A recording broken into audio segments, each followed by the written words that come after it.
Abby Martine, bonsoir. Nous vous recevons pour une chaîne internet qui s'appelle Thinkerview. Nous sommes en direct. Est-ce que vous pouvez vous présenter succinctement? Je vais faire la traduction. Abigail, nice to meet you. Welcome into the Thinkerview show. We are in live. Could you introduce yourself shortly? My name is Abby Martin. I'm an American investigative journalist, founder of the Empire Files, which is a documentary investigative series that uncovers the archives of U.S. imperialism. You can add some more. Director of the 2019 Gaza Fights for Freedom documentary and the director of the new documentary Earth's Greatest Enemy that I'm on a director's tour right now in Paris. Yeah, it's so about the U.S. military's impact on the environment. Maybe we're going to talk about it. Of course. I'm very pleased to have you tonight because we've got a friend in common. Yeah. His name is Michael Rupert. Oh. And I would like you to talk to my community about this guy. I mean, I never met him in person. I was always a big admirer of his work, of course, as someone who uncovered the dredges of the drug war and how the CIA was involved in drug trafficking in low-income communities in the United States and gave mind-blowing testimony where he was indicting high-level figures in this corruption. And then he went on to talk about peak oil, fossil fuels in a way that no one really was doing at the time. And he was an incredible man. And I had a deep connection with him just because he was really supportive of my work, my journalism. And he killed himself.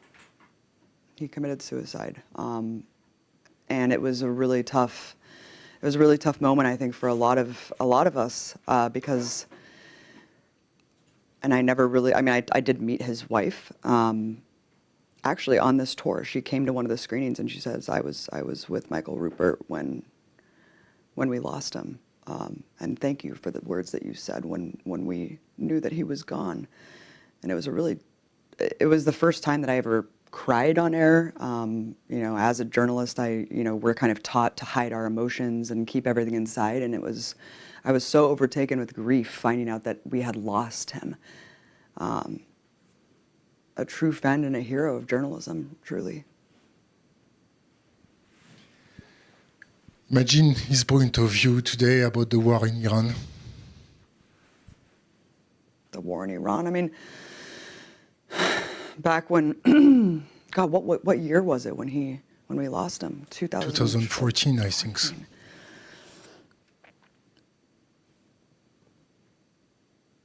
It's been so exposed, the machinery of all of the naked, aggressive belligerence of U.S. empire. This is what Michael Rupert was shouting from the rooftops about. This was during the Obama era.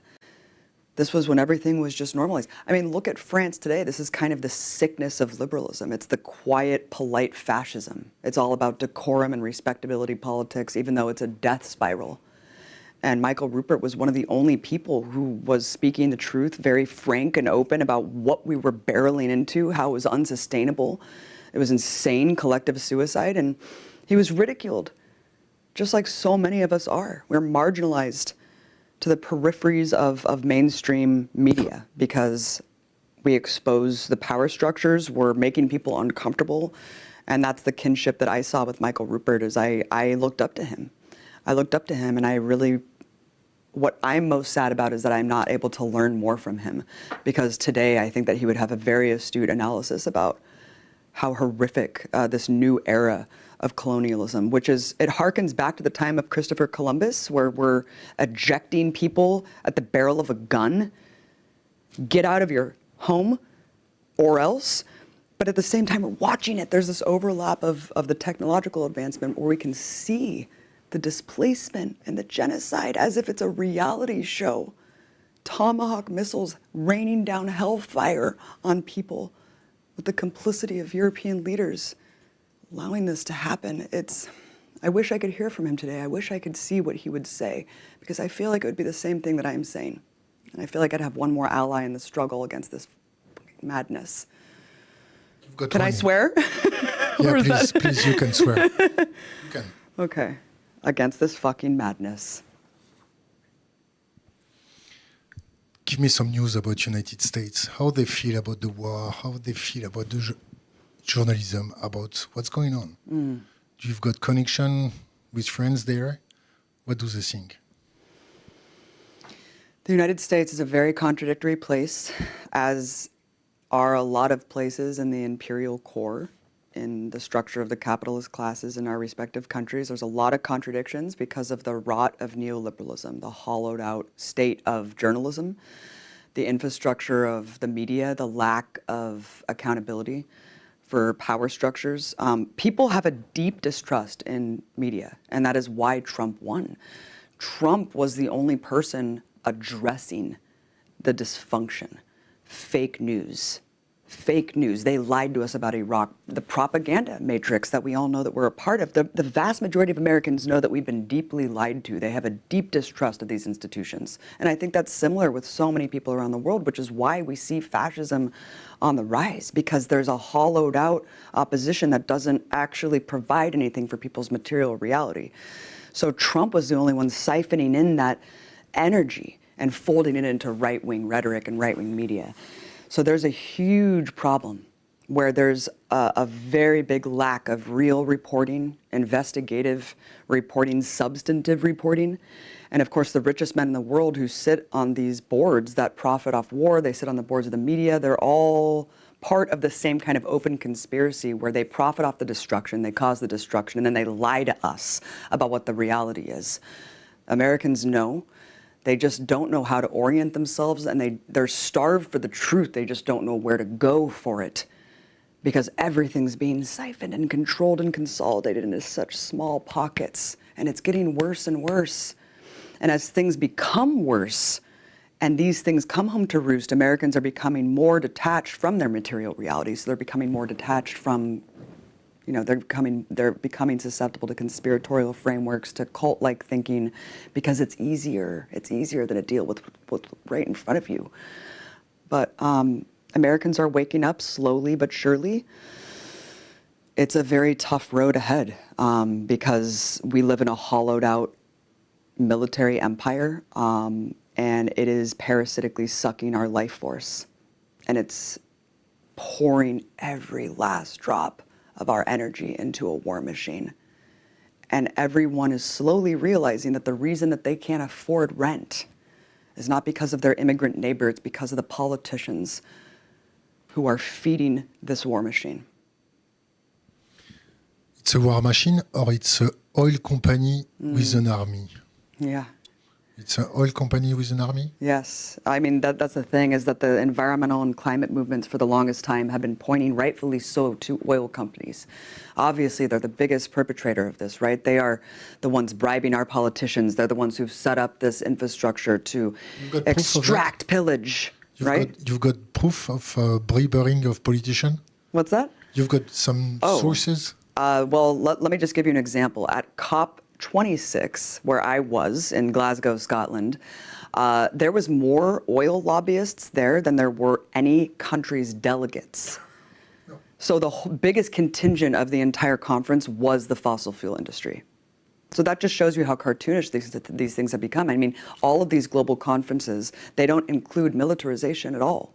They've excluded all emissions from militaries. And it's because of the exemption that was led by the Pentagon back during the Kyoto Treaty in 1997. So this is where we're at, where we're obfuscating our reality, where we have these climate conferences, right, where we're paving the Amazon rainforest to bring delegates there, probably emitting more carbon than is saved, where we don't even talk about what is happening at them. We don't even point out fossil fuel. And at the end of the day, what are we even counting? We're not even counting emissions. So what are we talking about here? What is this? How about Iran? Do you think that the United States go there to provide democracy for young girls and freedom, or they go there just for oil, gas, and resources, commodities? Well, I think it's very explicitly laid bare that it's for oil, gas, natural resources. It's pillaging and plundering every last drop. That's what you see stated by the ruling class. That's what they're saying today. So for the last 75 years, I mean, after World War II, it's always been under the pretense of this kind of global world order, right, where rules apply for everyone, right, under the pretense of democracy, human rights. But we know that that's always applied for just the West. It's never applied for everyone. So we see the complete collapse of these institutions, the UN, NATO, I mean, all these things that are just ultimately fronts for U.S. power and the machinery of U.S. empire. International law. International law is a complete farce. Yeah. It's a complete farce. Look at it today. Look at it today. Look at there's nothing more stark than the hypocrisy between Russia's war in Ukraine and then Israel's war in Gaza. The fact that the media completely covered for it, the war in Iran. It's a defensive war, right? What is a defensive war? What are defensive strikes? These Orwellian terms that we just accept and normalize in the press dutifully, like lapdog stenographers, just toe the status quo. And the status quo is actually barreling us off a cliff. You mentioned oil companies, right? Oil companies have an army. That army is U.S. imperialism. That army is NATO.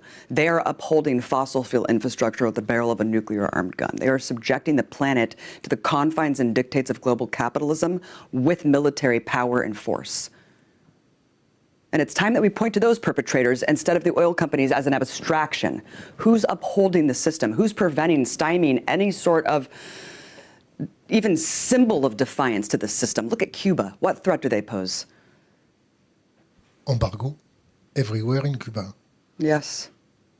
Russians try to provide them some oil with tankers.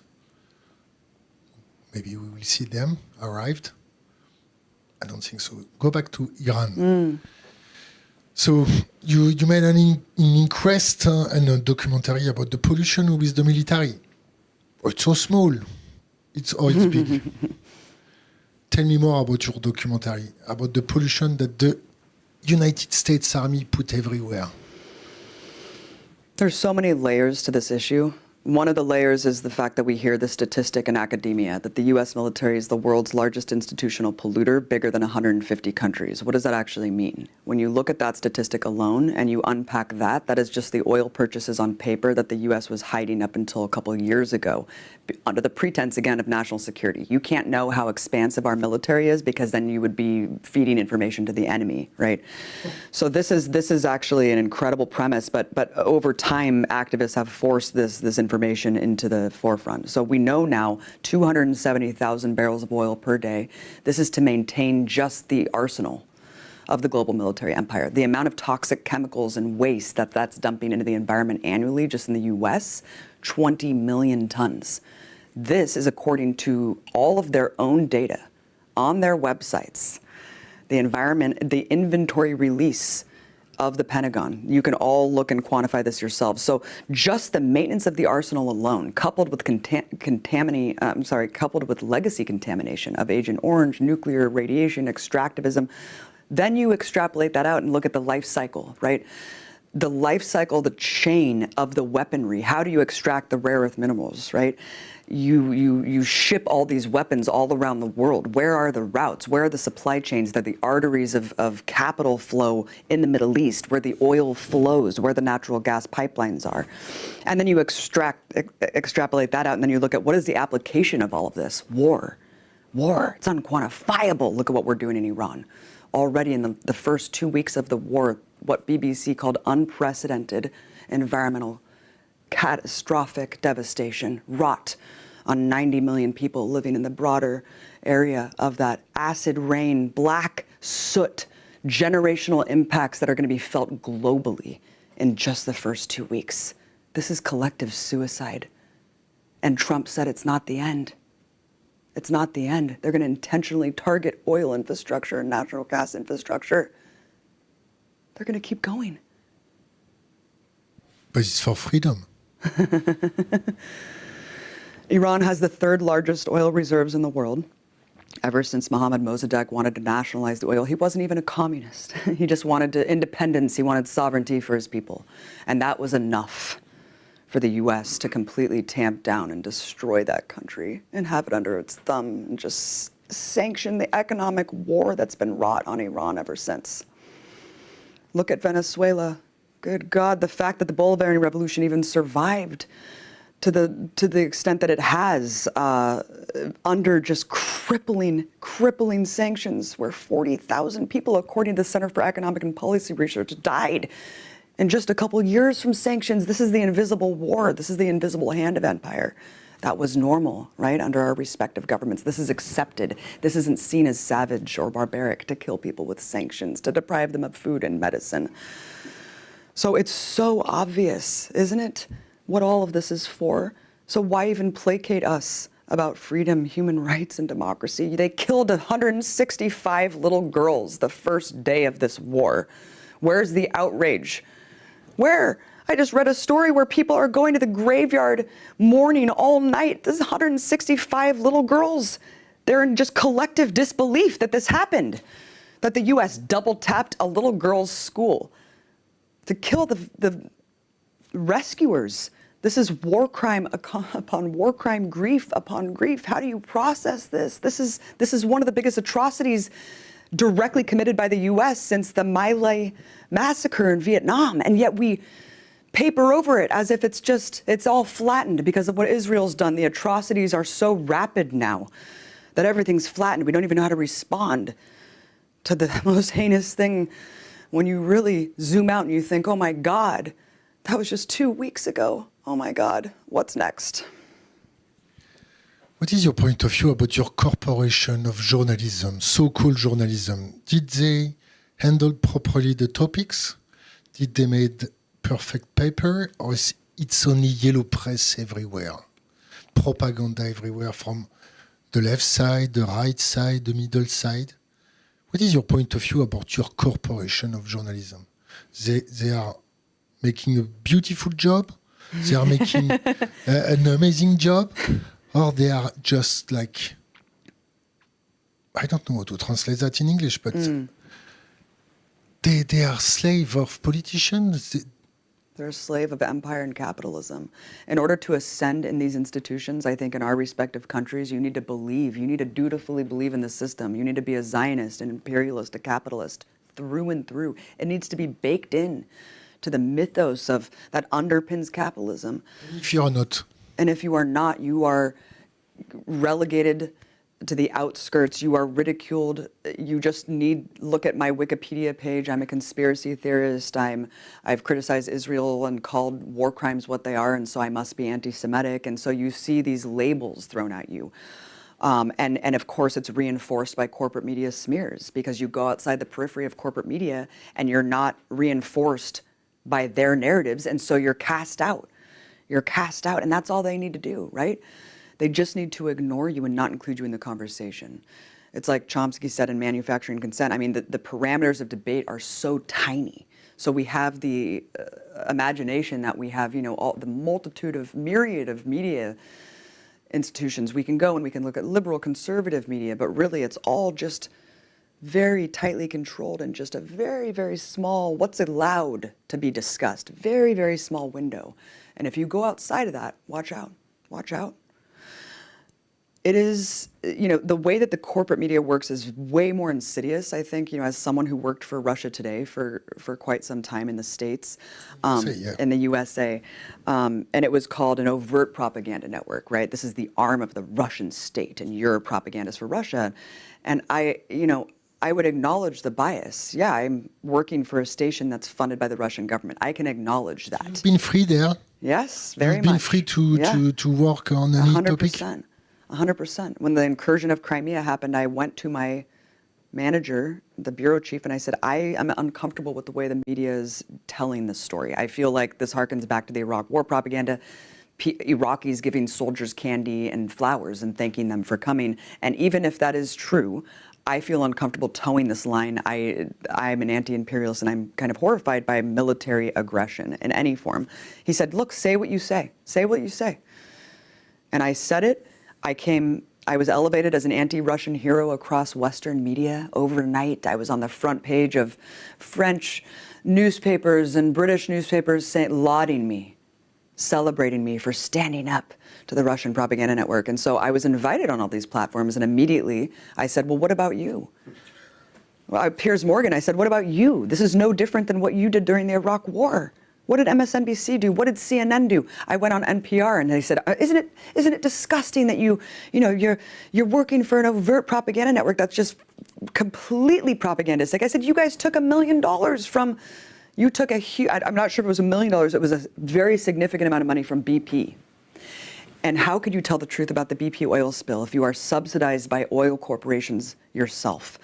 And so the way that the corporate media works is that it is subsidized by the very corporations that journalists should be holding to account. These are the power players that are invested in the machinery of the same apparatus that is feeding the war machine, that profits off the destruction, that tells us the lies. It's all the same people, it's all the same system. And when you see things like Iran or Gaza, it becomes activated, the manufacturing of consent, even though there might be intrepid journalism happening on a domestic level. When it comes to foreign policy, people become just slaves. The dogma becomes so entrenched. The patriotism is activated, and you have to toe the line. You have to toe the line. And the way the propaganda is constructed is absolutely cartoonish, right? It goes the defensive. Iran is actually the aggressor. Can you imagine starting a war of aggression? You're already committing genocide. You're already bombing every single neighbor. And then you start a war against Iran, right?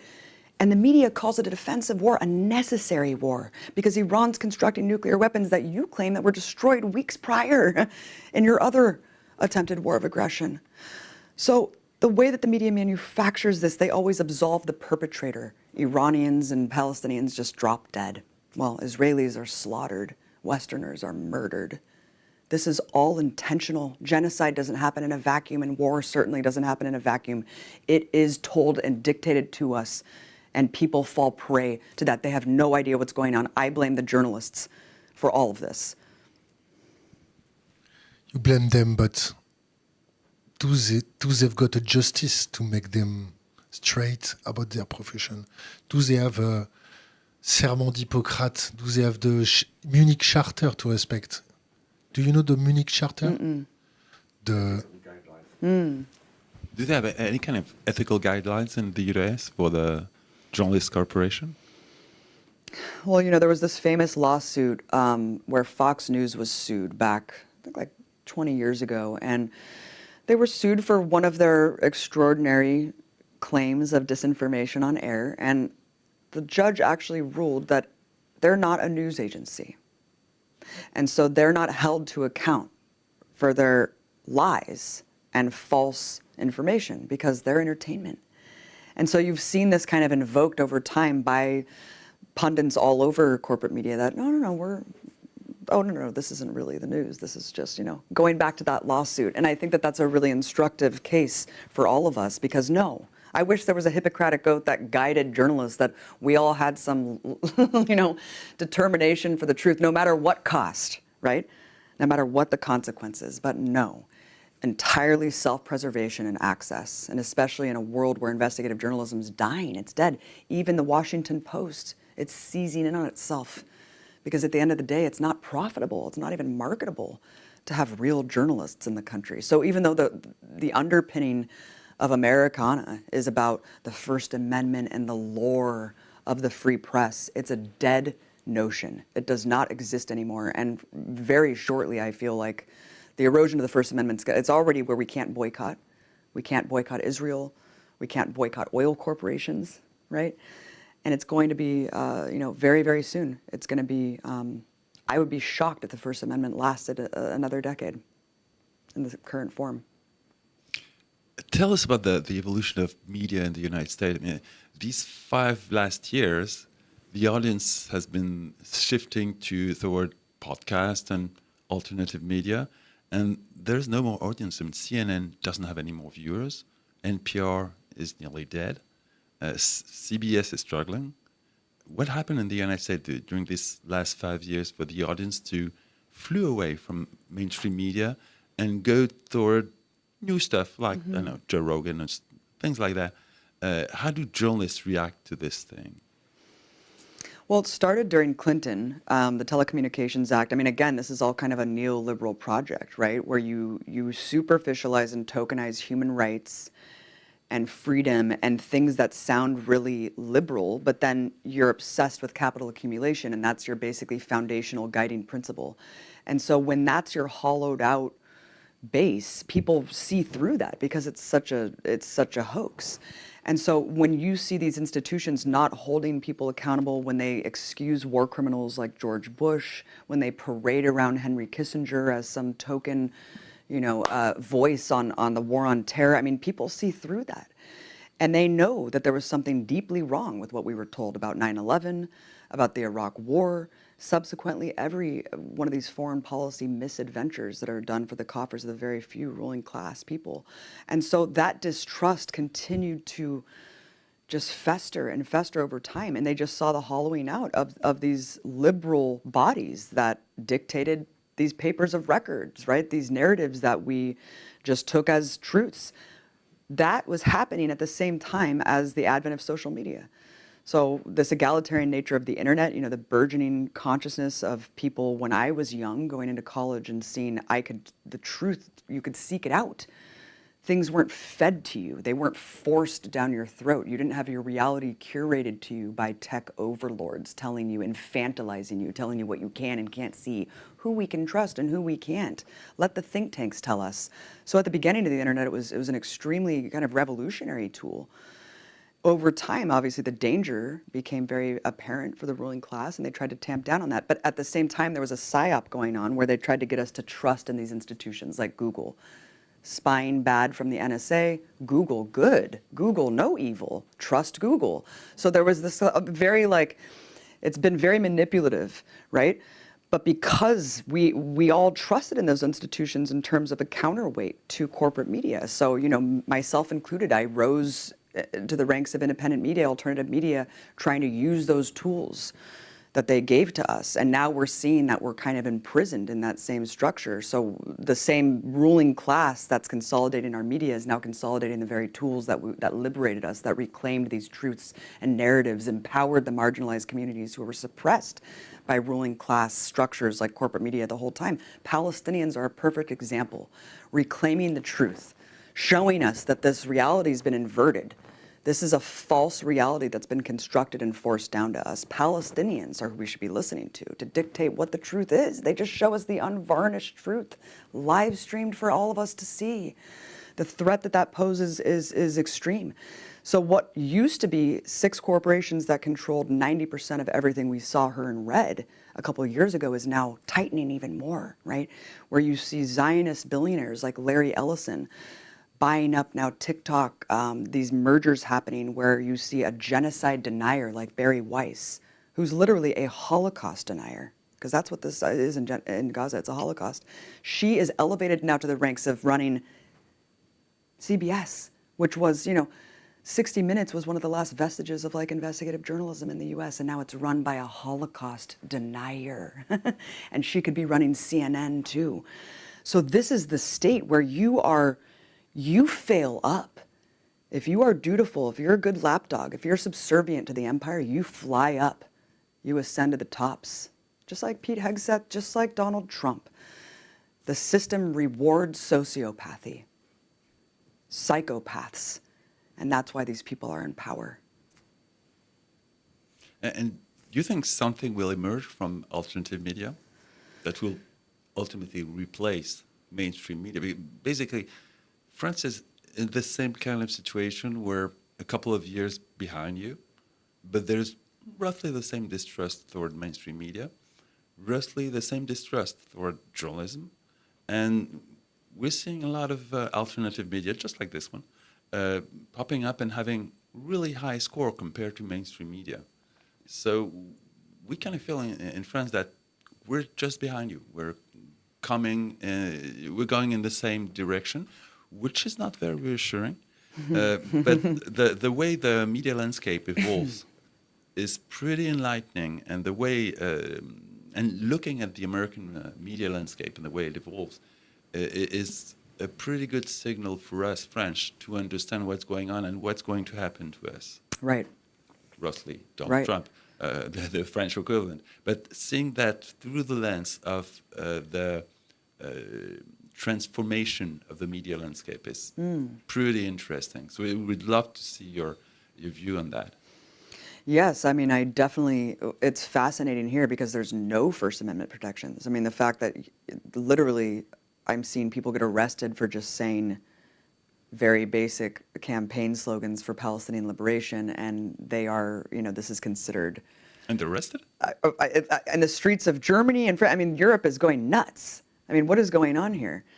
So yeah, I just feel like there's a lot of contradictions, obviously, with run by a liberal when there's this much repression in terms of what you can and can't say in this country. But in the States, we still have the freedom, but it's so oversaturated. That's the problem with the new media landscape. It's so oversaturated and hyper competitive because everyone is trying to garner donations because we're all competing under this capitalist model, and there's no left-wing billionaires to fund alternative media. So that's I think the biggest problem right now. But obviously, I mean, alternative media has already changed everything. It's already changed the world. We see the propaganda is so desperate and extreme because ultimately Zionism, imperialism, they're paper tigers. They only exist because of the weight of the propaganda and the belief in the system. And so once that collapses, what do we have? I mean, we have a chance to change the world. So alternative media is everything. And that's why obviously Israel invested so much money into trying to control and tamp down on these narratives because they see the power of just the simple truth. But I think it's really interesting to see channels like this. Obviously people are very attracted to long-form discussions, right? Not trite things that are controlled and obviously what I was talking about before, the parameters that are very just stifled and what is acceptable in these platforms. So channels like this, I think, are very refreshing and honest for people to have long-form analysis about the geopolitical landscape. There's a big topic right now in France, which is called ingérence in French, which basically is, since Donald Trump came back into power, which is quite recent, every politician in France is convinced that Elon Musk, Mark Zuckerberg are twisting the algorithm in order to influence French public opinion. What's your take on that? Who's trying to influence public opinion? Who's trying to manipulate social Who media? are they saying is? Social networks in order to influence foreign countries. This is like the whole Russiagate like idea, yeah, like foreign influence. It used to be Russian trying to interfere in U.S. public affairs. Now it's viewed from the French point of view as Americans trying to interfere in French public opinion. Oh wow, I didn't know that. That's It's a big topic here, but it's quite recent because a few days before Donald Trump came back into power, there was no problem. To be totally honest, it started the day Elon Musk took control of Twitter, and suddenly Twitter became a tool of influence. Right. What's your take on that? What's the usage from the American power of social networks, namely Twitter and Facebook, and the way they are using this as a tool for soft power right now and before Donald Trump and Elon Musk came into this scene? Well, what's funny about that notion is that where was the outcry about the American cultural domination, economic domination, and military domination of the world for the last 100 years? Like why now you're just like, oh, America's trying to influence us through our social media? It's like, what about everything else? What about the hegemony of U.S. culture, language? I should talk. But I mean, everything. I mean, good God, the fast food, like the empty, vacuous nature of American culture that's forced on the rest of the world. What about that? But of course, I mean, the whole hype about Russian influence, foreign influence on American media, I mean, it is true that of course the U.S. owns these social media companies, Mark Zuckerberg, Jeff Bezos. I mean, it is mostly American billionaires that are tightening the control over social media and the narratives, but that's always the way it has been, right? It's always been that way. It's just now it's so much more obvious, and I think Europeans are trying to just kind of have a degree of separation from what has always been, but because it's the ugly face of Trump and his little neo-Nazi buddies like Elon Musk, where we don't call a Sig Heil a Sig Heil. You cannot say that Elon Musk is a Nazi. I said I can't say he's a neo-Nazi even though he does Sig Heil And all he does is post white supremacist, white nationalist rhetoric all day on Twitter and amplifies literal neo-Nazi You've accounts. got proof of that? Just his actual mannerisms and what he says, the actual rhetoric and his physical display of Nazism. Anyway, nobody's going to sue us for that. Not in France. Everybody's saying the same thing.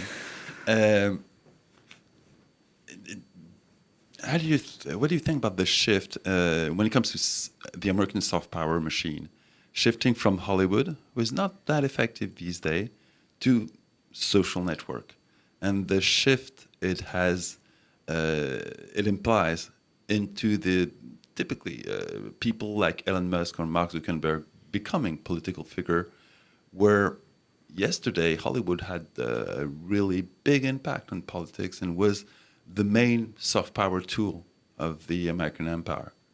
How do you analyze this shift when it comes to the American soft power tool? I mean, I don't necessarily think that Hollywood always had that much. I think it's overinflated. It's because American culture is so empty that I think Hollywood is just represented as some sort of like pioneering symbol of American culture, and it's overrepresented in terms of its influence, I think, because really who the hell's listening to, like, is anyone determining their politics on what George Clooney says? I mean, I don't know. I mean, I would say what's a much bigger mechanism of U.S. soft power was kind of the National Endowment for Democracy, USAID. These are the institutions that have been completely obliterated under the new era of Trumpism. That I think it's a dangerous thing to obviously rug pull institutions that babies' lives depend on. Although we needed to get rid of these institutions because of what they really were, right? At the end of the day, they were mechanisms to basically foment revolutionary fervor, to remove countries that we don't like, or destabilize countries that we don't like, to destroy, countries that are not totally subservient to U.S. hegemony. So that has been, I think, the most interesting kind of advancement that we've seen is the total destruction. Again, going back to just the destruction of the rule of law, this collapse of any sort of semblance that this is about anything else other than a naked resurgence of neocolonialism. Tell us more about USAID, because in France, the only thing we heard was this was a strictly humanitarian system, nothing else, and Donald Trump is destroying it. There's nothing else to see. Mm-hmm. But obviously, if you dig a little, there was lots of other things going on behind USAID. And that's something that nobody knows in France. Right. Absolutely nobody knows. That's fascinating. I mean, USAID has been used as a soft power tool ever since its origin. I mean, it's been alongside with NAD. I mean, the co-founder of NAD actually said these institutions were basically do what the CIA used to do. Alan Weinstein, I think was his name. I mean, in the New York Times interview, like in '91, I mean, he was basically just like, this is what has replaced the need for the CIA to foment these insurrections around the world. These institutions, under the pretense of human rights and democracy, I'll just give you an example in Cuba, for example. I mean, USAID was operating there because it was under the pretense of like vaccine relief, HIV awareness, right? So who's going to say no to that? But what they were really doing with those tax dollars were fomenting, like trying to agitate like hip hop communities to rebel against the government. They were taking data from people who were just trying to get vaccines or help for HIV relief. They were taking their data and trying to manipulate them, starting a fake Twitter account called Zunzunio in the country, where they were taking everyone's data to try to, again, agitate people, plan an insurrection against the Cuban government. What on earth? That's just the case in Cuba. Good God, who knows what else they were doing? So apply that to everywhere in the world where they were practicing. And not only is it just horrific on its face, that you're going far beyond the aims of humanitarianism and actually trying to destabilize countries to put them under your boot of control, but it foments distrust in these institutions from the respective countries. I remember in Pakistan, for example, there was a vaccine program that they were using through USAID to try to get bin Laden or get some Al-Qaeda figure or something at the time. And the people were saying, we don't trust you anymore. We're not even going to get these vaccines because we're scared that you're CIA. So anywhere that there's this soft power now, anywhere in the world that's, into this international diplomatic mission, people think it's just CIA run, and they don't trust it anyway. So it has been so destructive on so many people for so many reasons. I'm all for humanitarian aid, but this is not what that agency was. How come this was never covered by the press? It's the same reason that the true nature of U.S. foreign policy is not covered by the press. It's the same reason why we're treated like goldfish in a bowl with hallucinogenic collective memory loss. We have no systemic or holistic analysis about how we got here, why we're driving ourselves off a cliff. The fact that, for example, the Iran war starts, or October 7th. Oh, wow, every article starts with this horrific slaughter on October 7th. Well, what about the 77 years that precipitated that? What about the 100 children that were killed in the West Bank the year prior? There's just no mention at all. These lives are so devalued and so dehumanized in our respective countries. When these people die, they're not even really considered. It's just about the West. When America went and black-bagged a sovereign leader and kidnapped him out of his home, Nicolas Maduro, in Venezuela, we were told no one died. 100 people died, but no Americans died. And that really says it all. The chauvinist nature of U.S. press and who they really serve and who they're dictating to. It's unforgivable. Do you think the New York Times and Washington Post will survive this? Sadly, I mean, I want, inshallah, I hope that they will collapse under the weight of their own complicity. If it were up to me, I would like to see them, really charged with the complicity for propagandizing genocide, manufacturing consent for this. And that's not a precedent that would be set now. That was a precedent that was set during Nazi Germany, apartheid South Africa. There are implications for media figures. Francesca Albanese is researching this now in her new report, The Complicity of Media and the Culpability of Media Figures. The New York Times and the Washington Post and the Wall Street Journal, they're considered literally doctrine, especially by the liberal intelligentsia in the U.S. Every coffee shop in Portland, Oregon has the New York Times out, and it really is the Bible for a lot of these people. That's why it's so insidious and dangerous in terms of parroting imperial propaganda, because people kind of know cartoonishly Fox News is propaganda and it's warmongering and this and that, but people really do think that these things tell the truth, and it's so effective. And I think it will continue to land for a certain sector, contingent of the population who wants to double down on the status quo. They want to reinforce their privilege because it's such about self-preservation at the end of the day. They can't see the forest through the trees. They can't see what's happening. So they'll just continue to read the New York Times and placate themselves and pat themselves on the back for recycling and, putting their compost in the green bags, which I do as well. But I understand without the framework of internationalism and why this is all happening, I'm not going to make a fucking dent. So, short answer, inshallah, I wish that they would collapse, but the way things are going, I feel like they're not. They're going to go to last to the bitter end. In a few years, well, almost 3, Donald Trump will have ended his second term. What will come next? What can come next? We hope he'll end his second term. I think there's a lot of trial balloons going on right now. For a long time, I thought it was just hyperbolic, anecdotal nonsense that Trump would do the Insurrection Act, that he would maybe not step down. But now I think anything's possible. I think anything's possible. I think that ICE in the streets was another trial balloon. I didn't think they expected people to come out in their bathrobes in sub-zero temperatures, facing down ICE agents after they executed their brothers and sisters in the streets. So that was something that I think kind of scared and shook them a little bit. The talk of a national strike, the hundreds of thousands of people that were out in Minneapolis in the days after that to really shut down their businesses, and ICE left. So there's trial balloons being tested.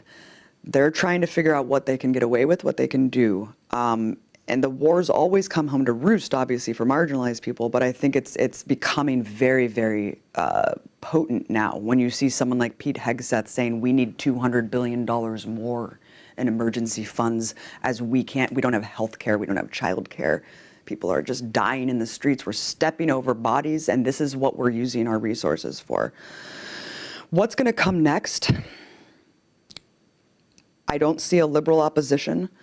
I see a continuous doubling down, tripling down in status quoism. I don't see anyone who can offer an avenue that's contrary to what Trump is delivering. I mean, Kamala lost because of Gaza.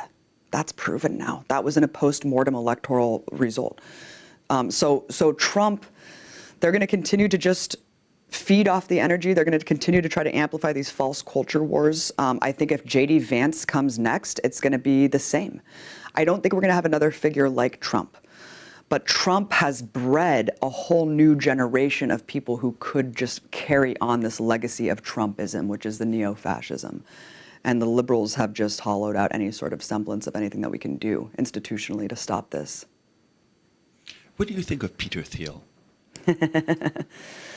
Well, Peter Thiel, where is he right now? He's in the Vatican trying to debate the Pope about how Greta Thunberg is the real Antichrist, right? That's his whole, oh man, what a fascinating lecture that would be. Look, these people are very detached. They have God complexes. They are so, I don't know if it's just severe autism or like a crazy detachment from reality, but they are so detached from what the consequences of their actions. Peter Thiel is funding, he's sitting not only in the shadows, I mean, he's out there obviously doing these bizarre lectures about the Antichrist. He's kind of incorporating this religiosity into his God complex, which I kind of think is even more fascinating and scary, because he really, if we want to look at someone who has the levers of power, right, AI, all of the Silicon Valley, the PayPal mafia people, these people, they have no safeguards on their AI. They're barreling through all of these systems, integrating it with the war machine. Where is this going? It's not going anywhere good.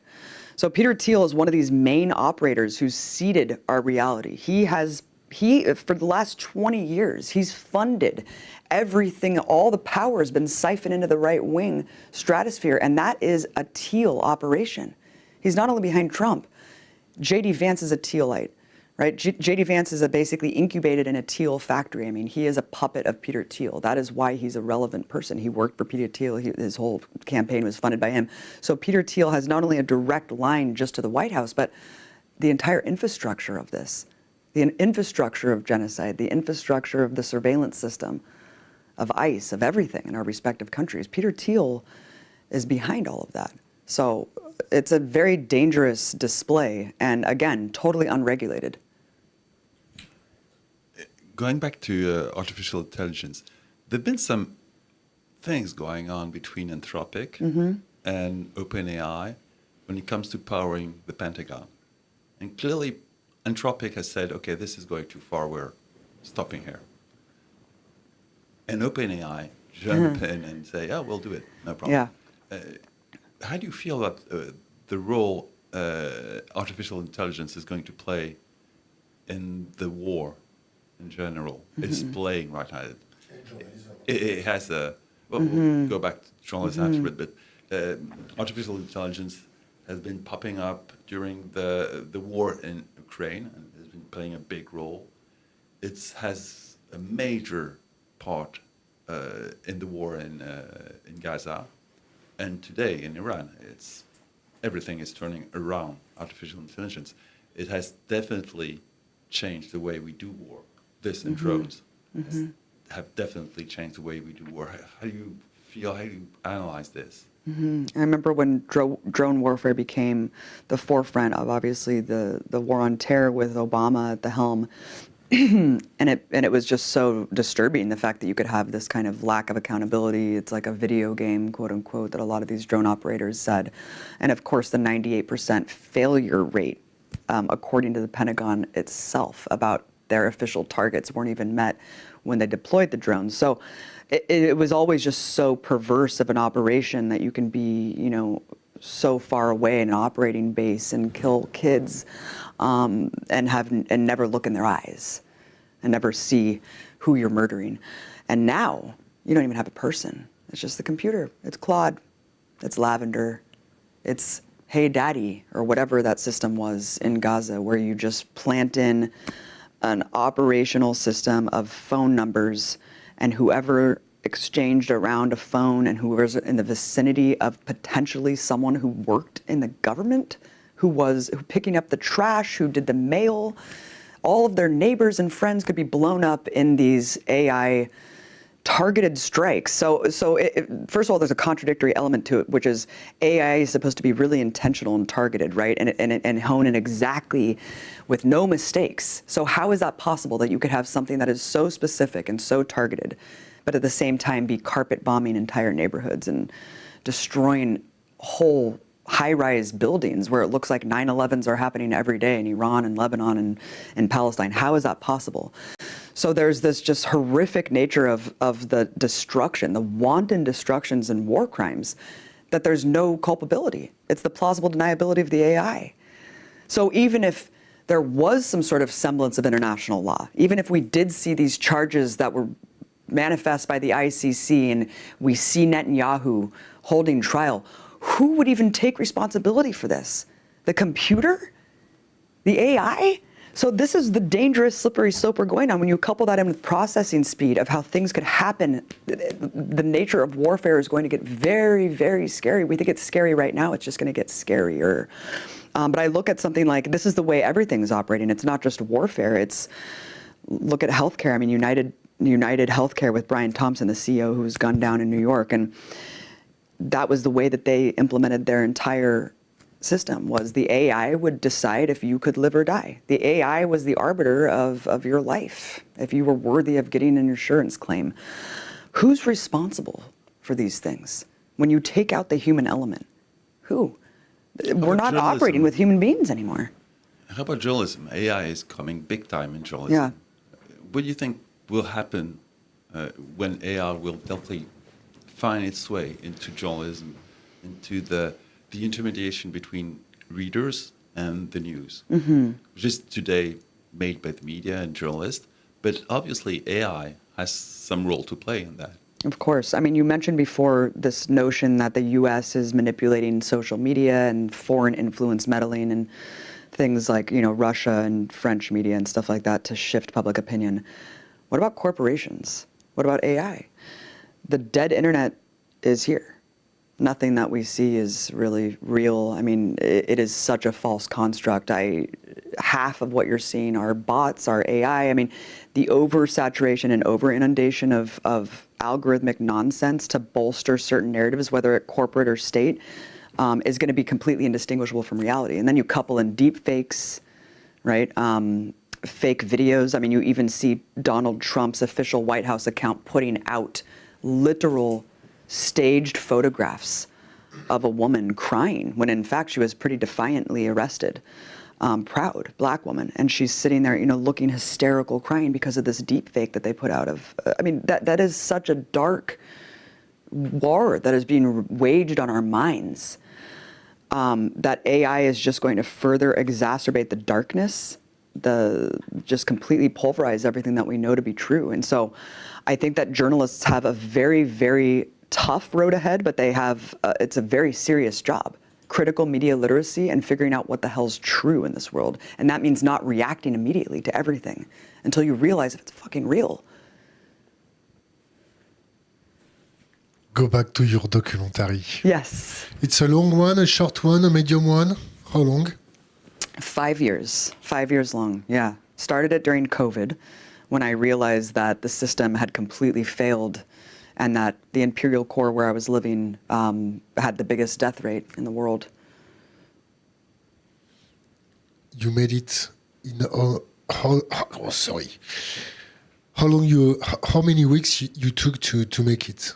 It's months, weeks? 5 years. You made it in 5 years? Yeah, 5 years. You traveled a little bit around? Yes. Japan, Guam, all over the United States. So just different pockets of U.S. military destruction across the U.S. and around the world. In Glasgow, Iraq, and that's, yeah, Alaska. Who financed that? Who give you the money to make it? Where do you get the money? Peter Thiel. No, just kidding. That's just joking. There is always a part of truth in any joke. So, you know, this kind of journalism it's not marketable. It's not financed. There's no institutional celebrity backing for it. It was all crowdfunded. How much for everything? 500,000. Yeah, 500,000 US. And I'm still looking for 30,000 more licensing costs before we can put it up online streaming. Because the quality is, as the people who saw it can agree, it's very, you know, I wanted like the best possible quality. And I didn't settle for anything less. And so I wanted people to sit down and watch it and think that they were watching the quality of something like Top Gun, which I don't know if I did, but it's a pretty devastating movie. And I think that we proved the case that the U.S. military, not just the U.S. military, but U.S. imperialism, the entire machinery of global capitalism that wields the machinery of U.S. empire, that is what our biggest enemy is. That is what is imperiling all life on Earth. Did you receive some threats, or did you receive some pressure from the U.S. government? Did they call you and say, Abby, you go too far now. Take it easy. Did you receive some threat? So they just don't answer you. That's the thing. I tried to get an official sit down with Pentagon officials because I'm not accredited through a corporate media, an official legitimate institution like the New York Times. You don't really get into these spaces. And so I was just chasing these people down. I had to go into their spaces and hound them and chase them down. And you know, what's funny about the movie is it's kind of like a hive mind of evil. Everyone is compartmentalized. Everyone has cognitive dissonance of what even they're doing. But all of them just say, we just need the oil. We need the oil. We need the minerals. We need the minerals. And then you ask them, just point blank. I asked one of the former NATO commanders. I said, well... Which one? Wesley Clark? No. I forget his name. But I asked him, you know, what are these interests that you're protecting around the world? What are they? And I said, well, and what gives you the right to say that we need superiority over the Arctic? And he was like, I never said that. He was just in a panel that was literally called Arctic Dominance, U.S. dominance over the Arctic. So it's like you talk to these people. I talked to a woman at a weapons contractor. I talked to a weapons contractor at one of these conferences, and I was like, I'm doing a documentary about U.S. militarism and the impact on climate change. She's like, that sounds political. That sounds political. And I was like, you sell weapons that kill kids, and you're telling me that your job isn't political? So it's just this kind of bizarre abstraction of what are we even doing, the people who are operating even in the heart of the system, and they can just justify it themselves. When you talk to this guy, what was your inner voice saying? I was so mad. I mean, my inner voice was just saying, how do you not see? I mean, I remember talking to another guy with had a giant drone in front of him that, you know, they're polishing, making it look all good. Did you ever think about who's on the receiving end of these weapons? No. I just clock in, clock out, do the R&D, do the research and development, and go home. I mean, what do you say? What do you say to these people? Am I supposed to appeal to your basic empathy? Say, have you seen what these bombs are doing to shred babies' bodies apart in Gaza? Do you want to see? Do you want to sit down with me and I can show you? Like, what do you say? What I've realized over the course of my career... They told you, but most of the time it's terrorism. We shoot the terrorist. Sometimes there is collateral damage. They can't even say that anymore. It's impossible to rationalize because we see the truth. We see everything. I've been watching genocide for 3 years. I know what collateral damage is and what it's not. I know when you drop the equivalent of 5 nuclear bombs into an area that's the most densely populated place in the world, that's not collateral damage. That is intentional, wanton destruction. That is genocidal intent. That is genocidal destruction, according to the very definition. So you can't even claim these things. If you claim these things, you're denying reality. And then we're talking about something else entirely, where you literally are on a different plane of believability in reality, where I don't know how I can connect with you as a human being if you don't see what's right in front of your eyes. See what you see, don't be duped. See what's right there. What was the toughest part of your documentary that people told you that put that on here, it's going to be too much? Well, the toughest part was honestly trying to get the Pentagon's official response. And what's amazing and revealed in the documentary is that they have an actual division called the Media Entertainment Office in Hollywood, where they grant you interviews if, this is what I was told in an Kneel. I'm sorry? If you kneel. If you kneel, If you put your knee. if you give them the script, if they have editorial control over the project, if they can dictate what you are saying about them. So this is what I was told. This was even admitted to me by one of their liaisons, a Marine liaison who worked for the Entertainment Media Division. He said that he went there and then started going and lobbying to SAG events and all these industry events in Hollywood and saying, how can we get the military more into motion pictures? And he says, and boom, and you see over the next 10 years, it's like boom, boom, boom, boom, boom. It's like every single movie, all of a sudden you see just this wave of military propaganda. So this is a very concerted effort. But what's amazing, and what I didn't realize, is how it's also applied to documentary films. It's not just motion pictures. Documentary films, it works the same way. If you want a military official to give their response or have a sit-down interview, you need to feed them the whole script, and they need to approve it. Did you took some former military guys, former guy who are not in charge anymore? Yes. Yes. They are ready to talk about your topic or not? Oh, yeah. Yeah. I mean, the thing about the documentary is it's mostly told through whistleblowers and veterans themselves.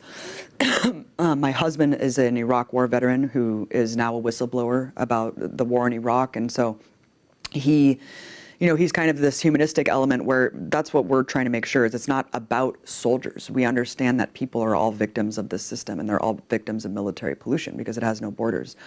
But there's so many whistleblowers in the documentary who talk.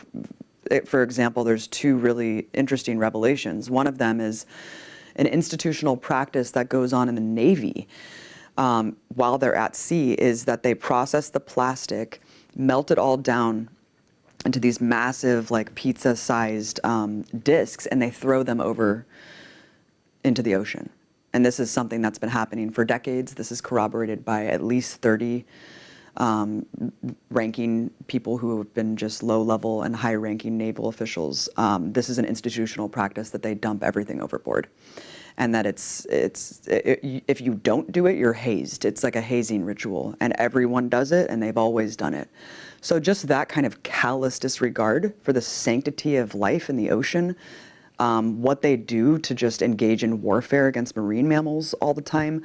One of the whistleblowers told me that they would hit whales and not even log them, that it took him 2 days straight just to dump the amount of trash that he was ordered to, of shifts of that's how much trash was on board. I mean, the amount of waste just by munitions, because basically the entire way that the military is run is like a for-profit corporation. It's the military-industrial complex, right? So in order to make this more money the next year, otherwise you'll lose your profits, you have to get more equipment. You have to invest in the next generation. Yeah, so for example, the F-35 or the Bradley fighting vehicle, I mean, all these, the next gen nukes, right? You have to constantly fortify and create new iterations of weaponry that's perfectly fine, right? Bullets don't expire after a year. But because you need to justify the spending, this out-of-control spending, what they do is they actually blow up all the munitions on site and drain all the oil so they don't take it with them back to their forward operating base. So then they can say, we need more. And this is a totally institutionalized thing everywhere. And then, of course, they give all the surplus military equipment, it goes in the hands of ISIS or Al-Qaeda, or you look at local police forces across the U.S. They're constantly militarized because there's nowhere else to go with this equipment. I mean, that's the self-eating nature of the machine. Once you take everything, it has to go somewhere, so it goes internal. And so that's what we're seeing now. Do you want to speak about a topic that you want? Tell me any topic that you want to speak. I mean, I just can't it's really hard to wrap your mind around what's going on in Gaza, isn't it? Gaza and now Lebanon and Iran. And This is the beginning of the World War III. This Yeah. is the third world coming. the thing about it is I feel like we've been on the precipice of this kind of World War III. I mean, it's been happening, right? The economic war, the domination of all these narratives. It's been in the background, and just the kind of that slow burn, the slow militarization, the obfuscation of the nature of what this is, the constant expanse, the drive. It almost seems like it's an inevitability, right? Because there's no imagination outside of what we've been told. War with Russia, war with China, as we face down these massive crises that we need to collaborate with the planet on.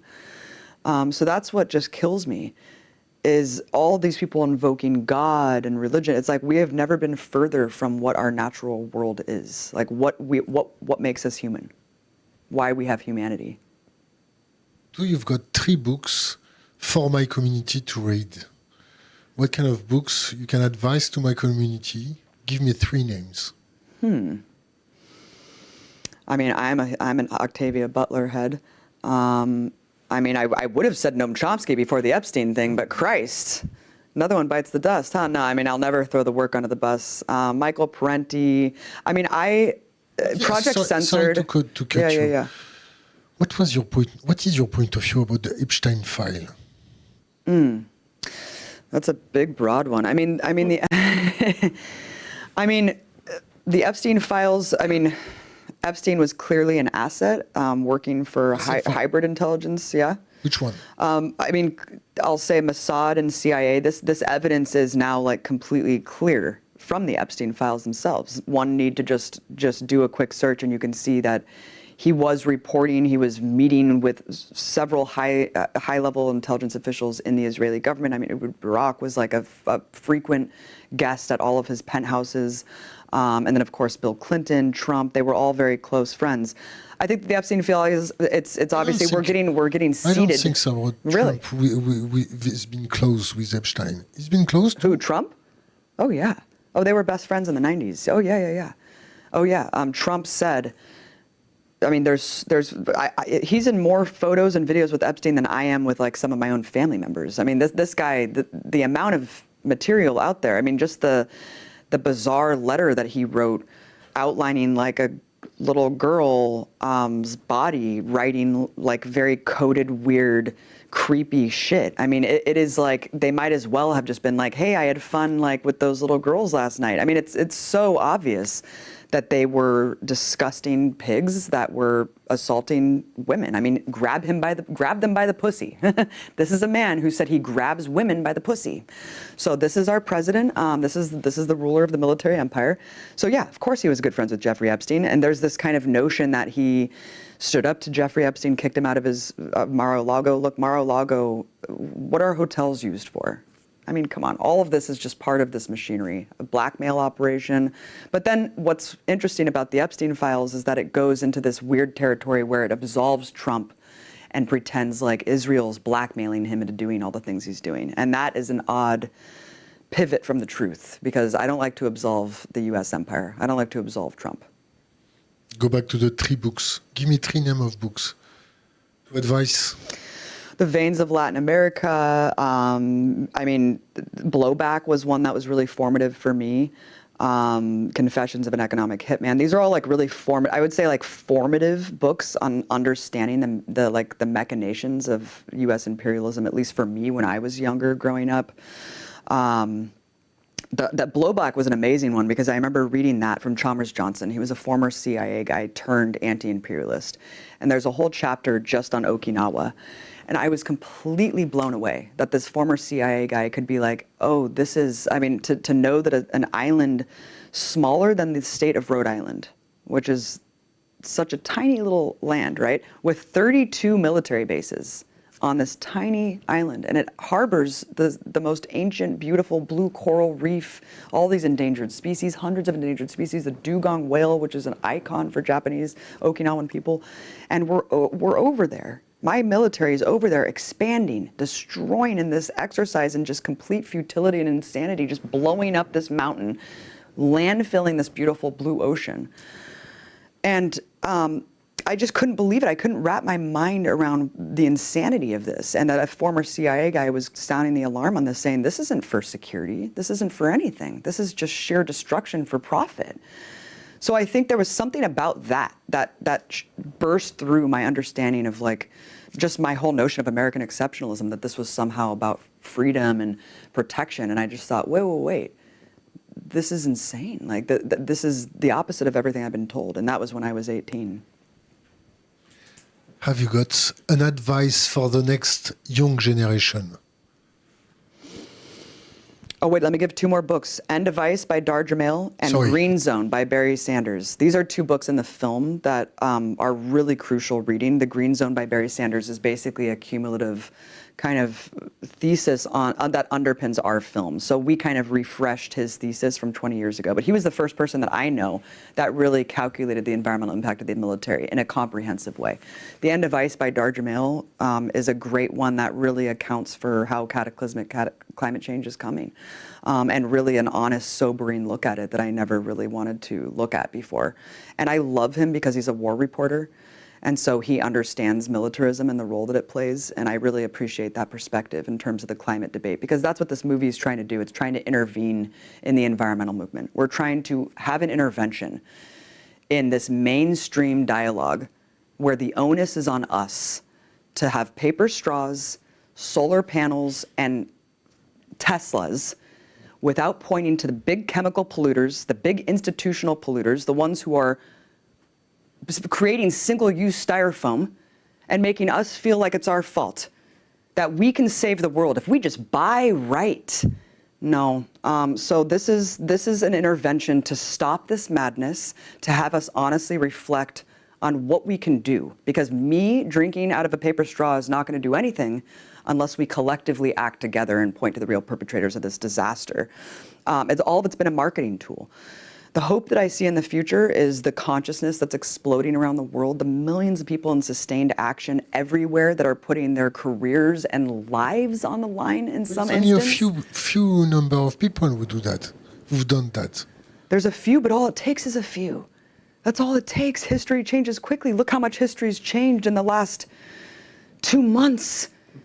It seems like years, decades have passed. That's how quickly we can do things. That's how much agency people have to change the world. And if it doesn't work?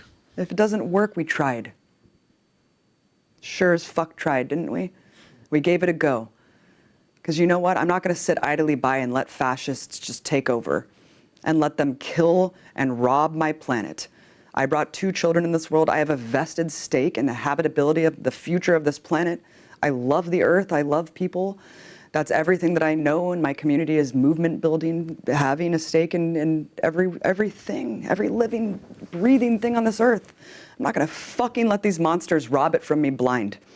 And at the very least, I'm going to speak the truth as much as I can and give us a fighting chance. And that's why I spent 5 years doing this, to just give us a fighting chance, give us a tool that we can at least know. Because you can sit down and have 20 books, right?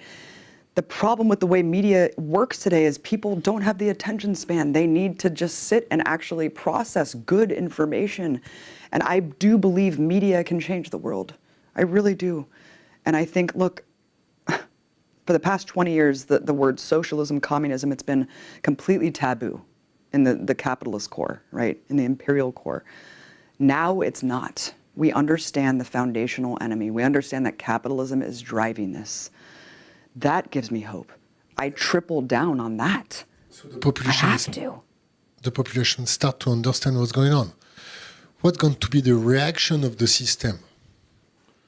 They're going to defend themselves? They're going to be aggressive against the population or against the new type of media? They're desperate now. We see how they're lashing out because they're like a dog in a corner. And they're lashing out because they know they've lost. They've lost the Zionism's lost the consciousness. All they know how to do is kill, kill, murder, displace, lie. None of these are viable, winnable strategies.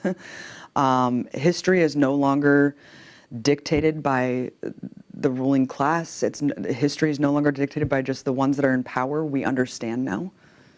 We have formulated and reclaimed our reality. And we're going to act accordingly. There is inquiry in United States against the Epstein file, or do someone has been in front of a judge for that? No. So you're living in a dream. No? Well, look. Yeah. How did everything ever happen, though? But yeah, we were in abject slavery. I mean, Jim Crow. None of these things are spontaneous. None of these things are just extemporaneous on a whim. They take long, boring planning, organizational support. And they take years of boring conversations, strategy, tactics. None of this just comes overnight. And the thing is, of course, we're not going to fight the military empire with military force. Of course, violence can never beat these people. They run a global military dictatorship. So what can stop them? Shutting down capital. Shutting down the arteries of what speaks to them the most. Money.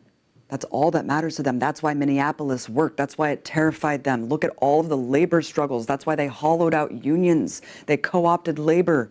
The environmental movement, the feminist movement, all of these rights that were gained from mass popular mobilizations were co-opted and superficialized in a neoliberalism. But now we understand that because that's been exposed. So now we have a regenerative opening. The mass consciousness, the young people in America. This is not just anecdotal through my own meetings. This is through polling. This is through research. We understand where the public sentiment is now with Gen Z, with young people, especially in the Democratic Party base. Zionism is untenable. You're not progressive if you're a Zionist. Now, it's becoming untenable to be an imperialist if you consider yourself an environmentalist, and that's great, because these are the systems, these are the structures that we need to incorporate in the framework of our political system. And it starts with us. We have to build a power block. No one wants a bloody revolution in the streets. We don't want that. What we want is a power block where we can force the hands of power and make them concede to our demands. We must. We have no other choice. It's not too late. It's not too late. Every day is better than what's coming. Just like Dar Jamel said early on in the Iraqi occupation, they had a saying, today is better than tomorrow. And that's what we say when we think of climate change, when we think of where we're all headed with the integration of AI, this new tech dystopia, the global military dictatorship, all of us living under the boot. It's going to get worse unless we stop it. Give me again a new advice for the young generation. An advice for the future for them, for your child maybe? Don't try to be something that you're not. Be true to yourself. Get off your phone and live life. And that means don't be paralyzed by what is being shown to you on a device. Okay?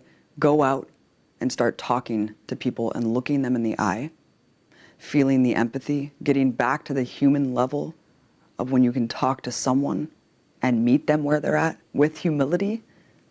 That's a beautiful thing. So first and foremost, we need to start living life, getting out of these silos, right?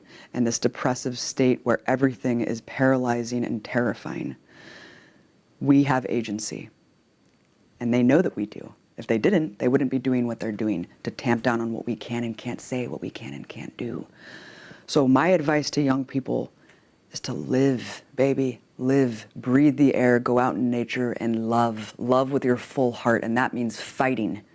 Fighting for something that's bigger than yourself. That's what life is. It's not about us. It's not about me. It's not about you. It's about believing in something that's bigger than us. Abby Martin, thank you. Thank you so much for having me. It was so wonderful to be on. I appreciate you.